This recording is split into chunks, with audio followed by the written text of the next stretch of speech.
Saludos y bendiciones. Para mí es un verdadero privilegio estar con ustedes una vez más con el propósito de continuar estudiando esta serie de lecciones basadas en el libro de Juan. Y ya estamos en la recta final de esta lección. Esta es la número 11 y estamos hablando de quién es Dios, el gran yo soy. Pero antes de continuar esta lección, vamos a pedir la presencia del Espíritu Santo por medio de la oración. Oremos. Amado Padre que estás en los cielos, alabado, glorificado, bendecido sea tu nombre por siempre. Estamos delante de ti inmensamente agradecidos por la oportunidad que tú nos das, por el tiempo que nos regalas para compartir esta lección de escuela sabática con cada persona que al igual que nosotros saca de su tiempo para acompañarnos. Te pedimos una forma muy especial que bendiga a cada persona que nos ve, que tu Santo Espíritu, Señor, sea su guía, su dirección, y que al estudiar esta lección, Señor, su mente sea aclarada para que ellos puedan comprender lo que tú quieres decirle. También pido una forma muy especial por el Espíritu Santo para que dirija esta lección de principio a fin, que sean siempre tus palabras, nunca las mías. Todo te lo pedimos, no porque haya mérito en nosotros, sino por la sangre derramada en la cruz del Calvario, en el nombre y por los méritos de Jesús. Amén.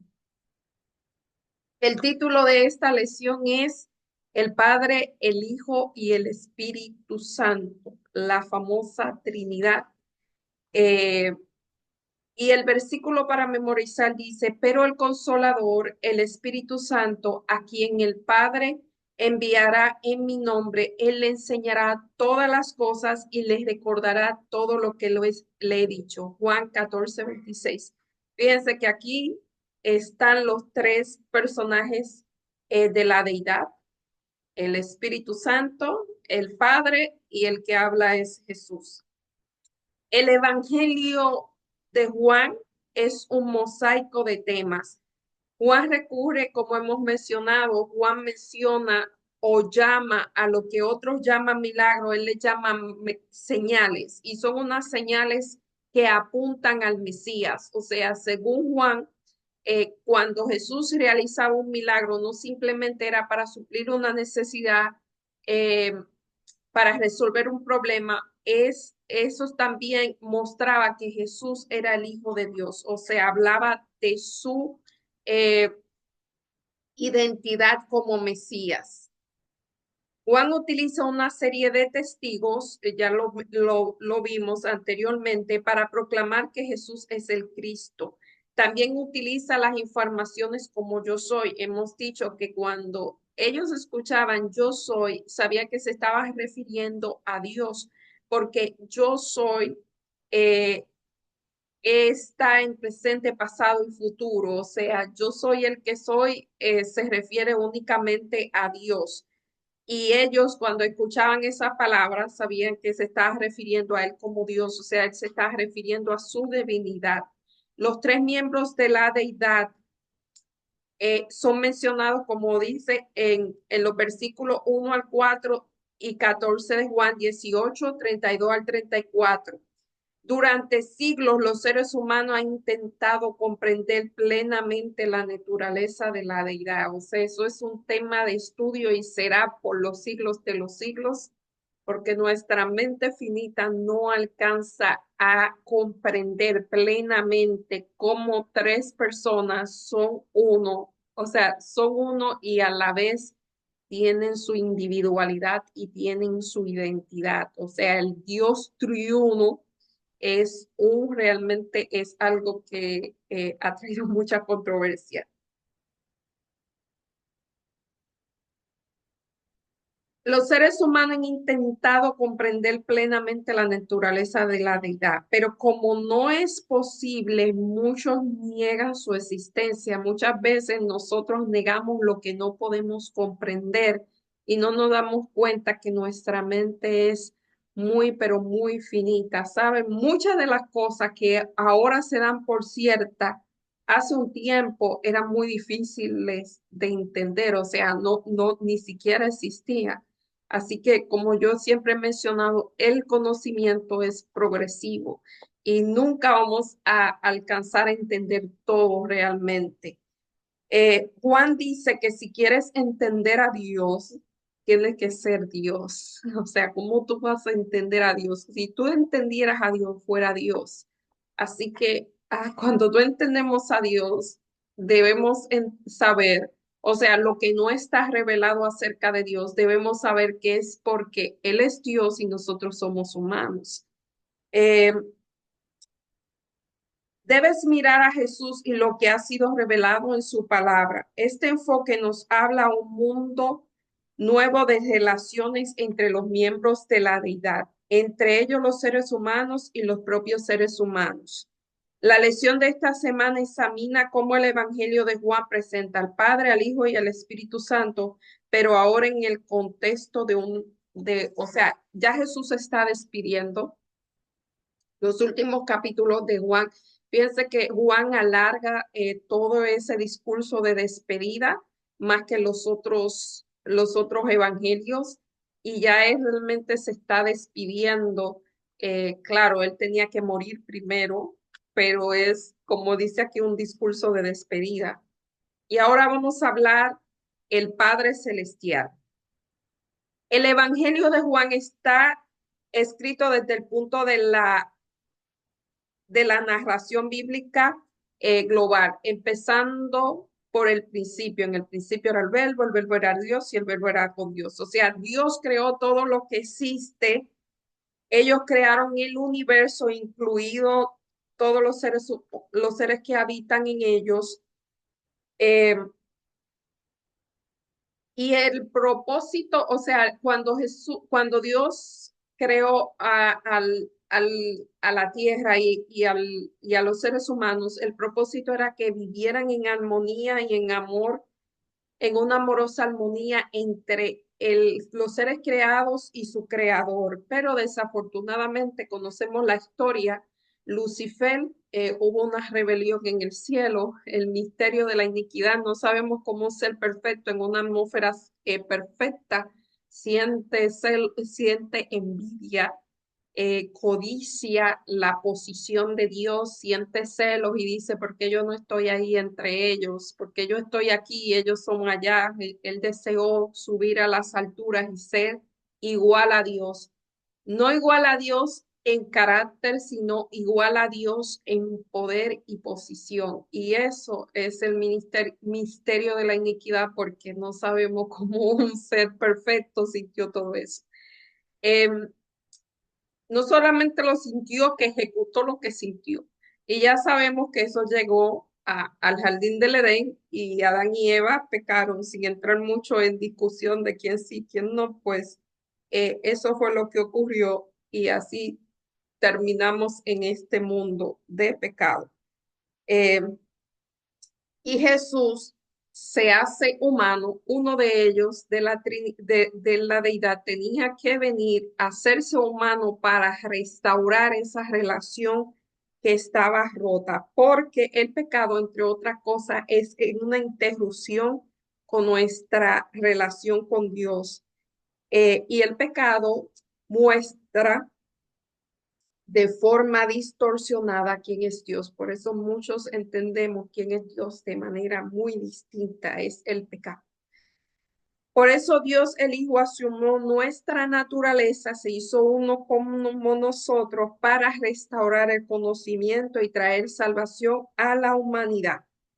Mientras estuvo aquí, Jesús sometió su vida al Padre y vivió en armonía con orientación. Dijo, yo y el Padre somos uno. El Padre está en mí y yo en el Padre. Y yo hago las cosas que el Padre me dice. O sea, el Señor Jesús actuaba, o sea, Él era uno con el Padre y Él actuaba según lo que el Padre le decía.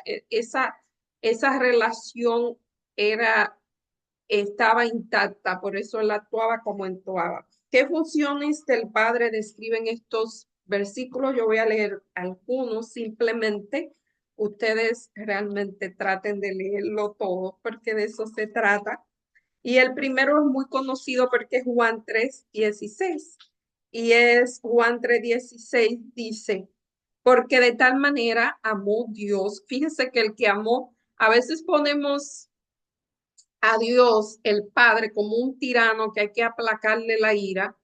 Y Jesús tratando de sacrificarse para que el Padre esté contento, pero fíjese que este versículo nos aclara el panorama y nos dice que fue Dios el que inició el amor hacia nosotros y fue Dios que dio a su Hijo para restaurar la relación, dice, para que todo aquel que en él crea no se pierda, mas tenga vida eterna, porque no envió Dios a su Hijo al mundo para condenar al mundo, sino para que el mundo fuera salvo por él.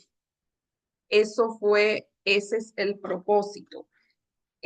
Fue el amor del Padre que inició todo. Juan 5:22.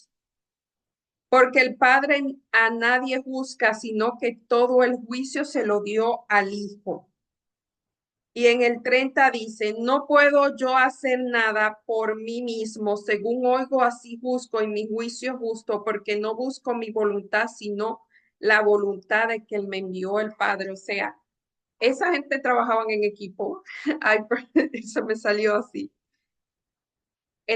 Dios Padre, Dios Hijo y Dios Espíritu Santo trabajan en armonía, en perfecta armonía. Ellos cada uno tienen su rol y ellos realmente están sincronizados y ellos, o sea, tienen una misión y ellos cada uno ejecutan su papel. Fíjense que cuando Cristo vino al mundo, Cristo fue que él vino, pero estaba conectado con el Padre y el Espíritu Santo era que lo asistía. Jesús se va, regresa a donde el Padre y entonces viene el Espíritu Santo. Eh, Realmente todo está sincronizado, es perfección, es trabajo en equipo perfecto. Eh, Juan 6:32, Juan 6:32, y Jesús dijo, de cierto os digo, no os dio Moisés el pan del cielo, mas el Padre os da el verdadero pan del cielo. Eh, o sea, Jesús, la cosa que él hace se la atribuye al Padre, no se la atribuye a él mismo. Él dice que todo lo que él hizo fue a través del Padre. Y Juan 14:10 dice, ¿no crees que yo soy el Padre?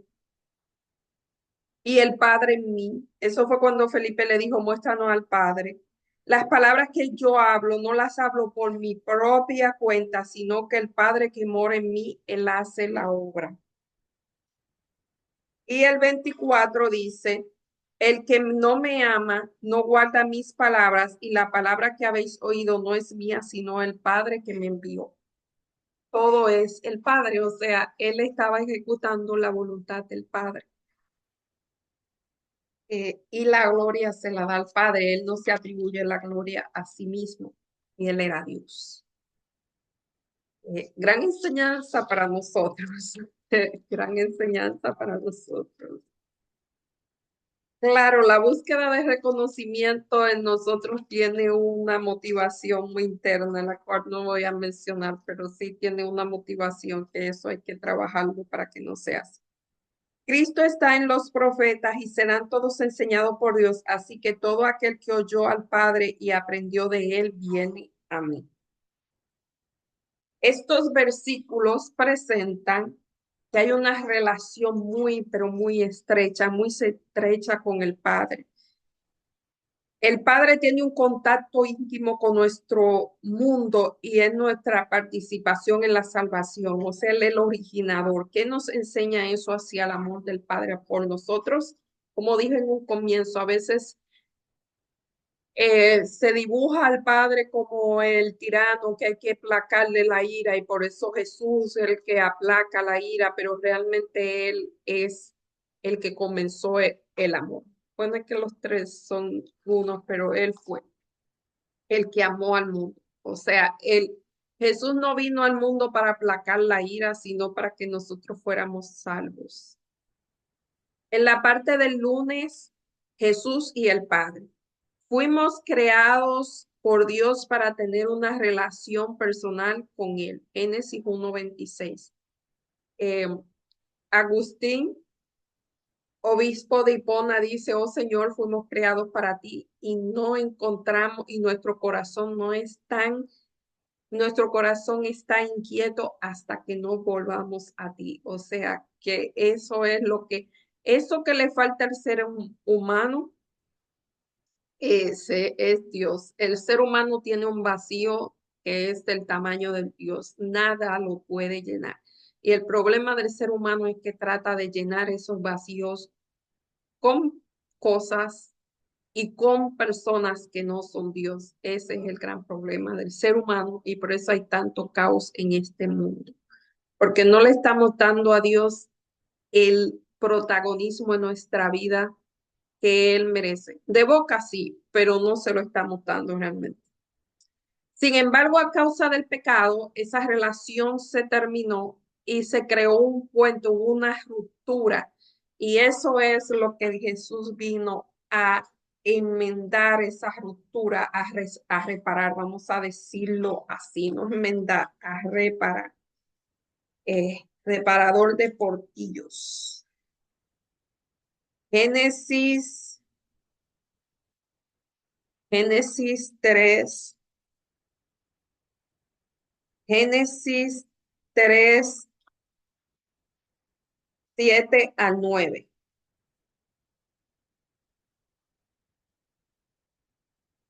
Entonces fueron abiertos los ojos de ambos y conocieron que estaban desnudos. Entonces cosieron hojas de higuera y se hicieron delantales y oyeron la voz de Jesús que se paseaba en el huerto al aire del día y el hombre y su mujer se encontraron en presencia de Dios en el árbol y estaban desnudos ante Dios. O sea, esa desnudez representaba esa relación rota, esa relación rota entre Dios y el Padre. Sintieron vergüenza. Ellos antes no sentían vergüenza. Ellos antes no estaban desnudos ante Dios. O sea, que todo eso representaba que esa relación perfecta que ellos tenían se había roto. ¿Cómo revela esto la rotura que causó el pecado? ¿Qué significa el hecho de que fue Dios que buscó la humanidad? Dios siempre toma la iniciativa. En el ser humano no está el deseo de buscar a Dios. Dios nos atrae, dice, con lazos de amor te atrae. Y cuando nosotros respondemos al llamado de Dios, venimos a Dios, aunque no lo sepamos, estamos respondiendo a su atracción. En Apocalipsis 3:20 dice, aquí yo estoy a la puerta y llamo, ni siquiera toca. Si alguno abre la puerta, o sea, él viene y llama, pero no fuerza a nadie. Él respeta el libre albedrío, eso es sagrado para él. Saben que Jesús murió por el libre albedrío, porque si no hubiese el libre albedrío, no hubiésemos pecado y Jesús no hubiese tenido que morir.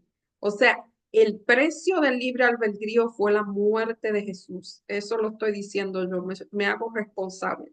Eh, Así es de delicado el libre de albedrío, pero Él realmente nos llama, nos busca. Eh, La intención de la deidad era ofrecer sanación a la humanidad poniendo fin a la brecha causada por el pecado, aunque toda la humanidad no aceptara lo que él ofrecía. Para restaurar esta relación, un miembro de la deidad, creo que yo dije, ya esto lo hemos dicho, tuvo que venir como humano para que nosotros recibiéramos la plenitud de la gracia divina. La relación rota por el pecado pudiera ser restaurada a menos que quienes estuvieran dispuestos a aceptar por la fe. O sea, esta relación no puede ser restaurada a menos que lo que estuvieran dispuestos a aceptar por la fe, lo que Jesús se le ofreció a Jesús. Eso es. Qué maravillosa esperanza se vislumbra para nosotros en los textos de Juan 1:1.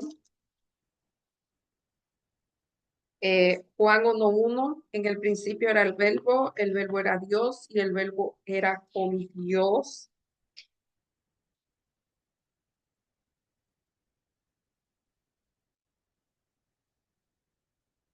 5:16 al 18.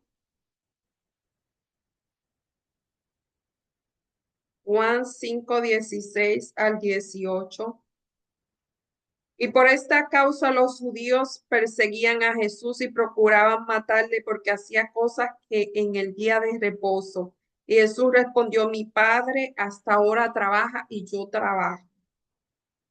Por esto los judíos aún más procuraban matarle, porque no solo quebrantaba el reposo, sino que también decía que Dios era su propio Padre, haciéndose pasar por Dios. Fíjense que según la interpretación de las escrituras de los judíos, de los escribas y fariseos, Jesús estaba violando el sábado. Tengo que aclarar eso porque se podría decir que Jesús está violando el sábado. No. Según la interpretación de los judíos y fariseos, Jesús estaba violando el sábado. Según la interpretación de los escribas y fariseos, Jesús estaba haciendo pasar por Dios. Bueno, él era Dios.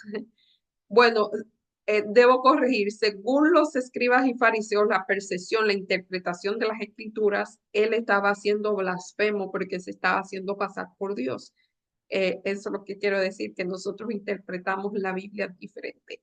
Eh, Jesús vino a aclarar todas esas cosas que estaban mal entendidas. 6:69.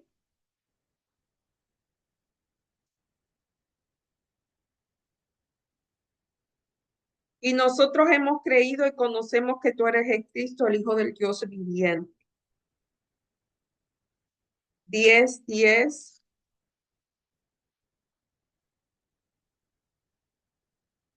Y el ladrón no viene sino a hurtar y matar y destruir. Yo he venido para que tengan vida y para que la tengan en abundancia. Ese es el propósito de Dios. Y el 30, yo y el Padre somos uno. 20:28.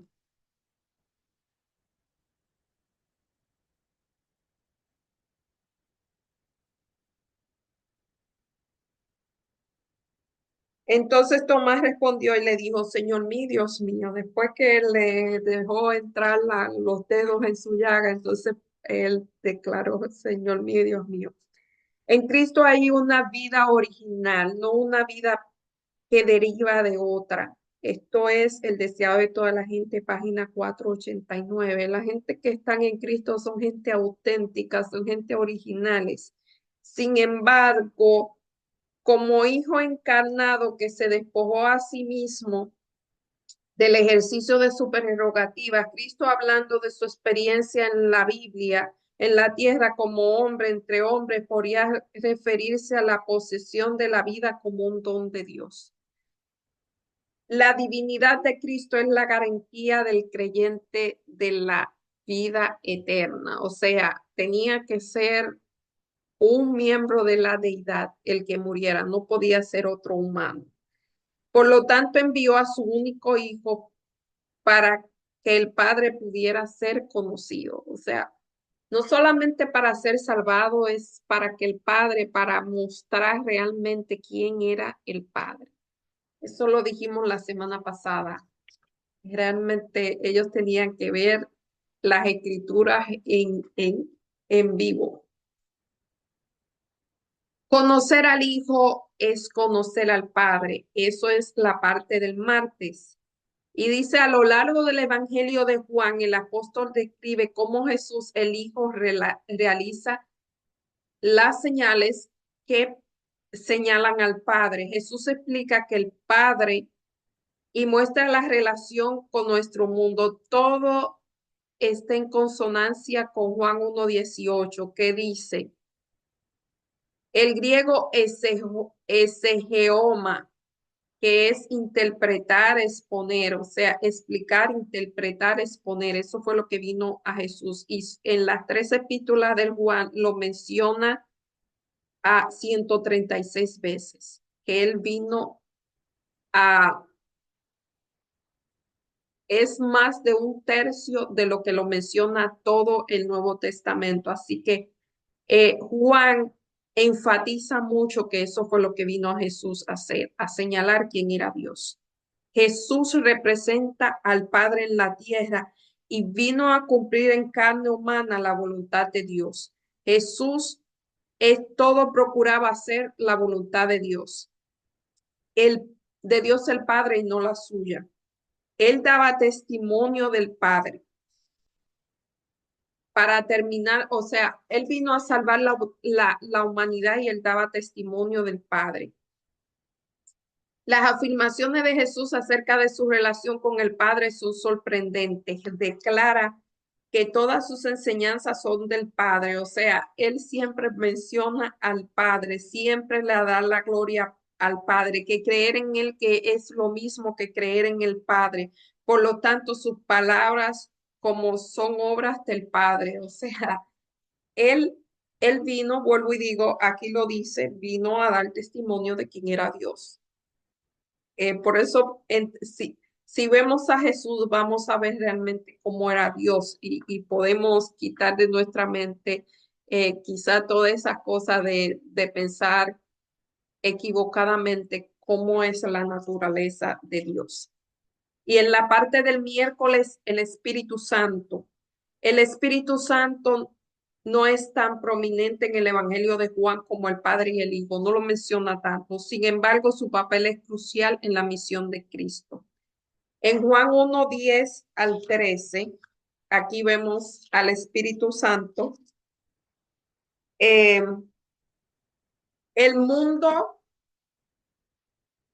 el mundo por él fue hecho, pero el mundo no le conoció. A los suyos vino y los suyos no les recibieron, mas todo lo que les recibieron, a los que creen en el Hijo de Dios, le dio potestad de ser llamado hijos de Dios, los cuales son engendrados de sangre, no de carne, sino ni de voluntad de varón, sino por medio de Dios.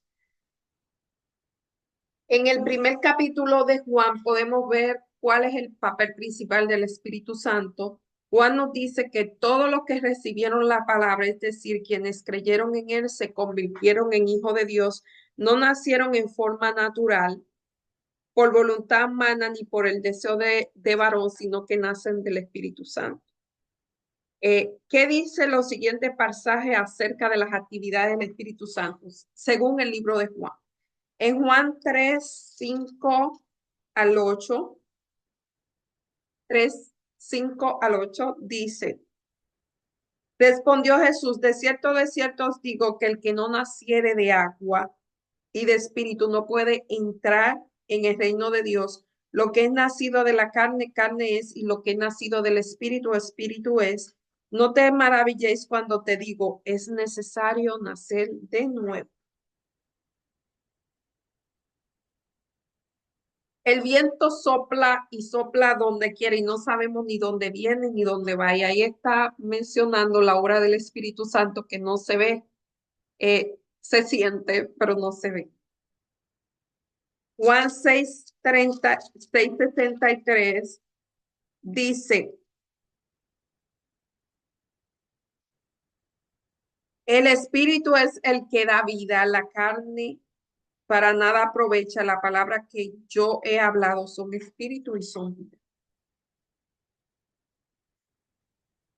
Juan 14:26. Mas el Consolador, el Espíritu Santo, a quien el Padre enviará en mi nombre, lo harás, enseñará todas las cosas y recordará. O sea, aquí el Espíritu Santo hace una obra de transformación en nosotros, el que nos asiste en ese proceso de nacer de agua y de espíritu, es el que nos recuerda todas las cosas. Y Juan 15:26. Pero cuando venga el Consolador a quien yo enviaré en el Padre, el Espíritu de verdad, el cual procede del Padre, él dará testimonio de mí. Además, el Espíritu Santo da testimonio de quien lo envió. Así como Jesús da testimonio del Padre, el Espíritu Santo también. Al describir a los discípulos la obra interior del Espíritu Santo, Jesús trató de inspirarlo con gozo y esperanza que alentaba su propio corazón. Se regocija por la ayuda abundante que había provisto para su iglesia. El Espíritu Santo era el más elevado de todos los dones que podía solicitar a su Padre para la exaltación de su pueblo. El Espíritu Santo iba a ser dado como agente regenerador y sin eso el sacrificio de Jesús hubiese sido inútil, ¿sabe? Viene el sacrificio de Jesús, pero el que hace el trabajo de regenerar al ser humano es el Espíritu Santo, es el silencioso. Ah, el poder del mar se había estado fortaleciendo durante siglos y la sumisión de los hombres a este cautiverio satánico era asombroso. El pecado podía ser resistido y vencido únicamente por la poderosa intervención del Espíritu Santo, quien iba a venir con energía modificada, sino con la plenitud del poder divino. Esto es el deseado de toda la gente, la página 625. Recibir el Espíritu Santo, quien corrobora que Dios es verdadero. El Espíritu Santo es quien convence de pecado, de justicia y de juicio. Por lo tanto, es la clave de saber qué es lo correcto, qué es lo verdadero. Y bueno es sumisión de la razón y de la experiencia de nuestra vida, de la palabra de Dios, mediante el poder del Espíritu Santo, es que nos ayuda a persuadir de pecado. Así que la obra del Espíritu Santo en nosotros es primordial. O sea, Jesús pone la salvación a nuestra disposición, pero el Espíritu Santo es el que hace el trabajo, es el que hace la obra regeneradora. La oración de Jesús. El Juan 17 es conocido como la oración sumo sacerdotal de Jesús, con que concluye dicha despedida. Es la última instancia. Jesús vino a esta tierra para restaurar la relación personal originalmente existente entre Dios y la humanidad. La relación entre nosotros y Dios, eso está desde el principio, había sido rota y se necesitaba el sacrificio de Jesús para que esa relación fuera eh, restituido, o sea, para poner,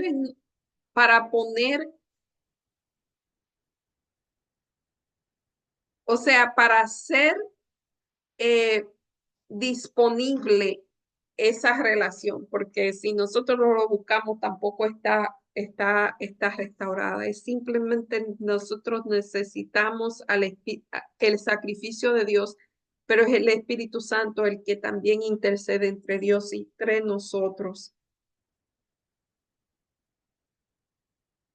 Jesús dejaría pronto la tierra, deseaba compartir una vez más su amor con sus discípulos. Quería que comprendieran la estrecha relación que existe entre él, el Padre y el Espíritu Santo, y quería que experimentara la misma relación que él tenía con el Padre y el Espíritu Santo. O sea, él quiere que esa misma relación nosotros lo tengamos con Dios Padre, con Dios Hijo y con Dios el Espíritu Santo. En Juan 17, 1 al 26, esto yo no lo voy a leer completo. Estas cosas habló Jesús y levantando los ojos a los cielos dijo, Padre, la hora ha llegado, glorifica a tu Hijo para que también tu Hijo se glorifique en ti. Como le he dado potestad sobre toda carne para que dé vida eterna a todo lo que le diste.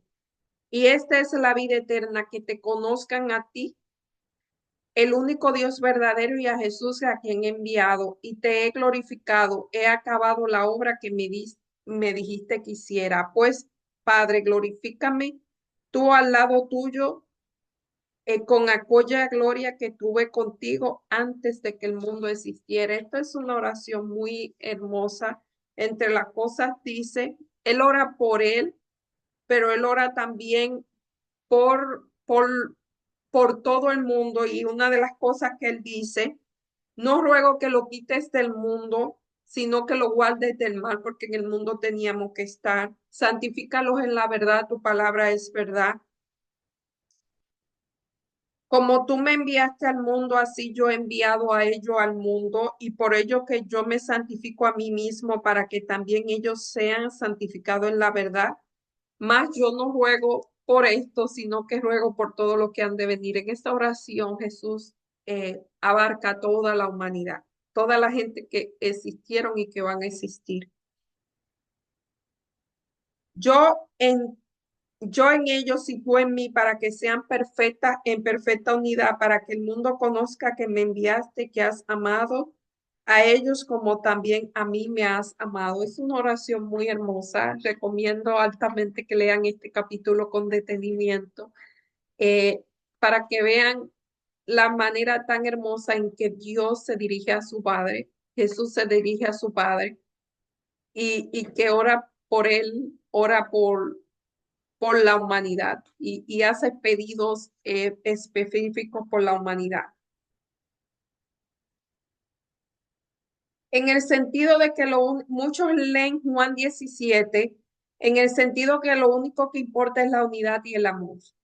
Sin duda, el propósito de Dios es restaurarnos en la relación personal con Él y con todas las personas, pero una lectura más atenta sugiere una conexión mucho más vital entre el amor y la verdad. Y es la vida eterna, que te conozcan a ti, el único Dios verdadero, y a Jesucristo, a quien tú has enviado. He manifestado tu nombre a los hombres que el mundo me diste. Guardaron tu palabra, han conocido que realmente salí de ti. Santifícalos en la verdad, tu palabra es la verdad. Cristo viene a revelar al Padre. Esta revelación es importante debido a los muchos conceptos erróneos que existían acerca de Dios. Es lo que he venido diciendo, que ellos, cada persona tenía una interpretación de Dios. Ellos mismos tenían una interpretación de un Dios que quería, que había que aplacarlo. Eso se debe a la influencia que tenían de las culturas paganas en las que los dioses había que hacer grandes sacrificios para aplacar su ira.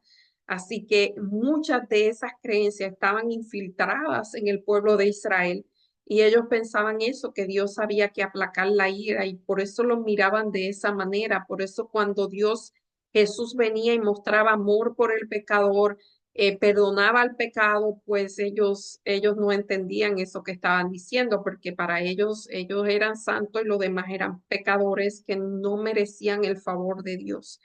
Entonces Jesús vino a decir, oye, ellos son los que necesitan, el que es pecador es el que realmente necesita. Y lo que no sabían era que pecadores somos todos por naturaleza. Eh, el Evangelio de Juan muestra la seriedad con que Jesús llevó a cabo la misión.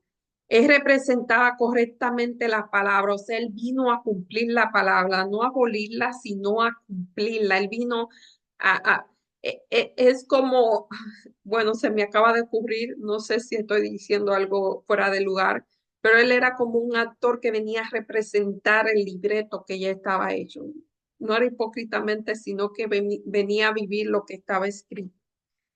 Jesús vivió una vida de grandes dificultades. La vida de Jesús ya hemos visto que no fue fácil y fue finalmente rechazado por las autoridades religiosas, o sea, los suyos vino, los suyos no los recibieron. Sufrió la indiferencia de la gente, incluso de sus propios discípulos. Uno de ellos lo traicionó, otro lo negó 3 veces, pasó por una prueba sin tregua y murió en la cruz a mano de los mismos que vino a salvar. Esa fue la vida de Jesús. ¿Cómo puedes reflejar mejor tu propia vida, el amor de Dios, un amor como que existe entre Jesús y el Padre? O sea, ahí fue que él mostró, ahí muestra Jesús su amor por nosotros, que cuando no merecíamos, él vino a darnos. Realmente esa es, y a sufrir todas las cosas que él sufrió, y finalmente murió, como dice aquí, a manos de lo que venía a salvar. Eh, En la parte del viernes, ya la conclusión ya la conclusión. Al evaluar quién era Jesús, sus oponentes juzgaron según sus criterios humanos, según la carne, según sus ideas preconcebidas, según sus prejuicios, según sus creencias limitantes. Eso es probablemente peor que juzgar según las apariencias. O sea, ellos realmente tuvieron un preconcepto acerca de Jesús y todo lo que sabían de él venían a apoyar ese preconcepto. Nunca intentaron vaciar su mente y decir, ok, déjame con mi mente vacía saber quién realmente es él.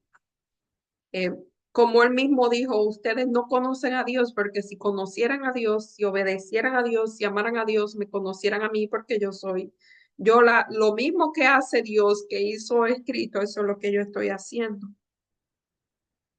Aquí recurrieron a los criterios de la carne, de la humanidad caída, a un mundo caído. Vieron su carne, por así decirlo, pero nunca contemplaron la posibilidad de que fuera el verbo en carne. O sea, ellos se dejaron llevar por las apariencias. Eso era lo que veían y eso era o sea, ellos veían eso y eso era. ¿Saben? Conocer a una persona no es nada fácil. Ah, porque las personas somos muy complejas. Y según yo, una de las mejores maneras de conocer a una persona, que yo aprendí esto, em, era pasar tiempo con esa persona, era hacer actividades con esa persona y es comunicarse, es una comunicación abierta con esa persona, es saber sobre esa persona, no simplemente ah, eso fue lo que pasó con Jesús. Fíjense que él durante 3 años y medio, él convivió con los discípulos y se dio a conocer a los discípulos. Y aunque los discípulos al principio no entendían quién era, después que él se fue, comenzaron a recordar todo lo que ellos vivieron y la mente se abrió y dijeron, wow, este era, este era él, esa realmente es la manera eh, de conocer. A veces, miren, a veces en un ambiente de trabajo no se conoce a una persona o en un ambiente donde todo el mundo está sentado, realmente en la convivencia que se conoce a la persona. Eso yo lo practicaba. A veces uno salir con una persona, qué sé yo, verlo en su ambiente natural en que se mueve. Eso es una persona, todo eso lo vivió, o sea, vivieron los discípulos con Jesús, tuvieron ese privilegio. Los discípulos tenían sus prejuicios también, pero ellos continuaron con él y cuando vino el Espíritu Santo fue él que le aclaró de realmente y entendieron todo lo que vieron.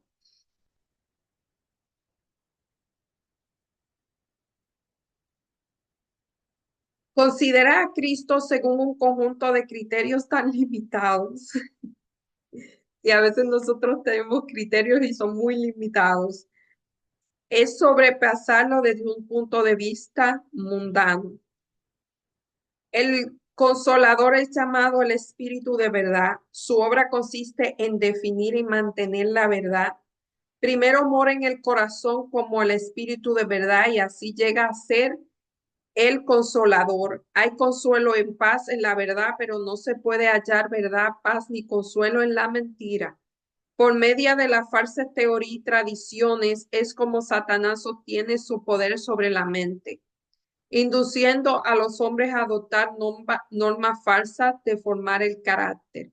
El Espíritu Santo habla a la mente y graba la verdad al corazón a través de las escrituras. Esa es la manera en que nosotros ahora conocemos a Dios a través de la escritura y a través de la oración. Fíjense que las escrituras, Dios no habla a través de las escrituras y cuando nosotros oramos, le hablamos a Dios. Ve que es una comunicación de dos partes, no es bilateral, no es una comunicación unilateral. No solamente se puede, hay un escritor que dice so- eh, que solamente orar es como, es la parte emocional que hay que leer las escrituras y es por eso nosotros le hablamos a Dios y Él nos responde a través de las escrituras. ¿Ve? una de las definiciones de comunicación es que tiene que ser ambos canales, tiene que ser bilateral, no unilateral. Si es unilateral, o sea que una persona en la que habla, ahí no hay comunicación. Ahí lo que hay es que se está transmitiendo ideas, pero no es comunicación. O sea, se está transmitiendo información, pero realmente no es comunicación. Por medio de falsas teorías y tradiciones, como Satanás obtiene su poder sobre la mente, induciendo a los hombres a adoptar nombres falsas que deforman el carácter. El Espíritu Santo habla a la mente y graba la verdad en el corazón a través de las escrituras. Así expone el error y lo expulsa del alma. Por el Espíritu de verdad, obrando a través de la palabra de Dios, es como Cristo subyuga a sí mismo al pueblo escogido. Elena G. de White, esto es el deseo de toda la gente, la página 624. Así que esa es la manera de conocer a Dios, a Cristo, a Jesús, ya que nosotros no tenemos el privilegio de caminar con Él en persona como los hicieron los discípulos y como lo hicieron los antiguos. O sea, los discípulos y todos los que los seguían, a nosotros solamente es pedir la dirección del Espíritu Santo y leer su palabra y sacar tiempo para la oración. Y fíjense, yo no sé, les recomiendo, quizás lo saben, pero la oración no es simplemente comunicarle a Dios que yo necesito o comunicarle a Dios las necesidades de otra persona. La oración es hablarle a Dios, hola, ¿cómo estás? Me siento así, me siento, o sea, es hablar como si uno hablara con otro ser humano, decirle lo que siente, lo que le pasó, lo que le ocurrió, sus deseos, o sea, no es simplemente como una letanía, sino que es una conversación y a veces Dios trae a la mente o sea, una respuesta, se puede tener una comunicación bilateral y realmente eh, es realmente muy, muy interesante eso de comunicarse así, así conocemos a Dios, así pasamos tiempo con Él. Porque para conocer a Dios hay que pasar tiempo con Él, de primera mano, no con intermediarios. O sea, escuchar un sermón es bien interesante. A veces, muchas veces Dios habla a través de un sermón, pero también es bueno pasar tiempo con Dios hablando. O sea, esa comunicación bilateral. Bueno, ya vimos aquí quién es el Padre, quién es el Hijo y quién es el Espíritu Santo, que trabajan en conjunto. El Padre nos ama, el Padre no es un Dios que está molesto con la humanidad y que Jesús vino a calmar la ira muriendo en la cruz. No, simplemente fue el Padre el que inició todo porque realmente el Padre es quien nos ama.